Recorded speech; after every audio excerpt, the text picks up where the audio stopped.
دوستو، film star صاحبہ کے والد 42 سال بعد پاکستان آئے اور اپنی بیٹی سے زندگی میں پہلی بار ملے اور دونوں باپ بیٹی ایک دوسرے کے گلے لگ کر روتے رہے۔ یہ ویڈیو سوشل میڈیا پر بہت زیادہ وائرل ہوئی، جس میں فلم سٹار نشو کو ایک منفی رنگ میں پیش کیا جا رہا ہے، کیونکہ اس ویڈیو سے ایک ایسا تاثر ملتا ہے جیسے نشو ہی اپنے سابقہ شوہر انعام ربانی کو بیٹی صاحبہ سے ملنے سے روک رہے تھے۔ لیکن اصل حقیقت کیا ہے یہ کوئی نہیں جانتا۔ حقیقت تو یہ ہے کہ اس شخص نے ہی نشو کا کیریئر برباد کیا تھا اور اپنی بیٹی کو بے سہارا چھوڑ کر لندن چلے گئے تھے۔ یہی وہ شخص ہے جس پر نشو نے 2 مرتبہ اعتماد کیا اور اس کے ساتھ 2 مرتبہ شادی کی، لیکن یہ دونوں دفعہ نشو کو دھوکہ دے کر لندن فرار ہو گئے تھے۔ اس کہانی کا آغاز 70 کی دہائی میں ہوتا ہے، جب نشو ایک کم عمر خوبصورت لڑکی تھی اور اس کے والدین صرف پیسوں کی خاطر اسے فلم لائن کی طرف لے آئے تھے۔ نشو کے والد ناظر قریشی سائے کی طرح اپنی بیٹی کے ساتھ چپکے رہتے تھے اور فلم اور پیسوں کے تمام معاملات اس کے ہاتھ میں ہوتے۔ رنگیلا اور نادان فلموں کی بے مثال کامیابی کے بعد جب نشو ایک سپر سٹار بن چکی تھی اور دولت اور شہرت اس کے گھر کی لونڈی تھی، تو اس کے والد ناظر قریشی نے ایک کنال رقبے پر پہلے ایک خوبصورت اور عالیشان کوٹھی خرید اور نشو کے نام پر ایک کار بھی خریدی۔ وہ چاہتے تھے کہ اپنی کامیابی کے اس دور کو نشو خو کیش کرے اور شادی نہ کرے بلکہ زیادہ سے زیادہ پیسہ کمائے، اور اگر شادی کرے بھی تو کسی کروڑ پتی شخص سے کرے تاکہ اس کا مستقبل محفوظ رہے، کیونکہ یہ وہ دور تھا جب نشو اپنے فن کے عروج پر تھی اور لاکھوں نوجوان اس سے اپنی محبت کا دم بھرتے تھے۔ لیکن نشو نے اپنے والدین کی مرضی کے خلاف اپنے کیریئر کو داؤ پر لگایا اور اپنے کلاس فیلو انعام ربانی سے شادی کر لی۔ یہ وہی انعام ربانی ہے جو 42 سال بعد اپنی بیٹی صاحبہ سے ملنے آئے ہیں۔ انعام ربانی کا کوئی بیک گراؤنڈ نہیں تھا۔ اپنی شادی کے بعد وہ نشو کے بنگلے پر منتقل ہوا اور نشو کی کمائی پر ہاتھ صاف کرنے لگا۔ یہ بات نشو کے والد ناظر قریشی کو بہت ناگوار گزری، اس لیے اس نے وہ کوٹھی بھی نشو سے لے لی اور نشو بے یار و مددگار ہو کر انعام ربانی کے گھر منتقل ہو گئی۔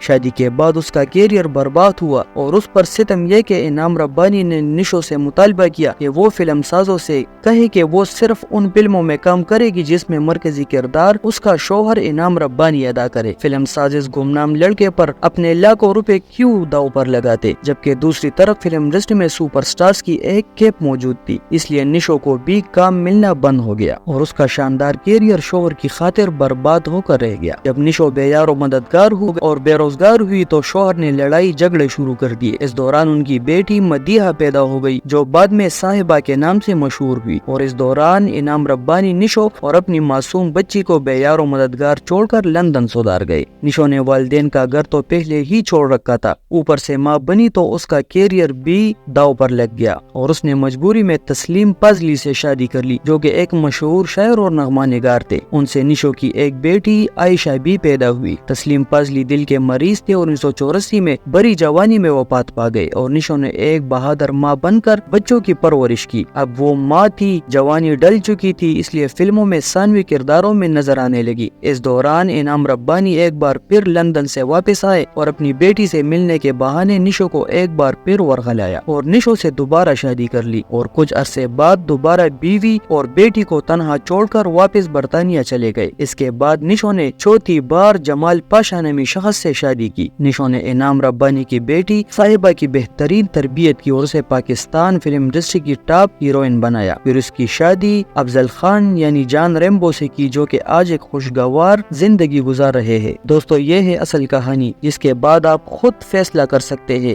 کہ اصل میں قصوروار کون تھا۔ اول تو صاحبہ جی کو باپ سے ملنے کی ویڈیوز بنا کر سوشل میڈیا پر اپلوڈ ہی نہیں کرنی چاہیے تھی، کیونکہ یقیناً اس سے اس کی ماں نشو بیگم کی بڑی دل آزاری ہوئی ہوگی، کیونکہ صاحبہ نے باپ سے مل کر ماں کے تمام احسانات ایک پل میں بھلا دیے۔ اسے کم از کم اتنا ضرور سوچنا چاہیے تھا کہ یہ وہی شخص ہے جس نے 2 مرتبہ اس کی ماں کو دھوکہ دیا اور اس کی شاندار کیریئر کو برباد کرنے کا سبب بنا اور اپنی بیٹی کی تربیت سے بھاگ گئے اور 42 سالوں میں کبھی اپنی بیٹی کا حال نہیں پوچھا۔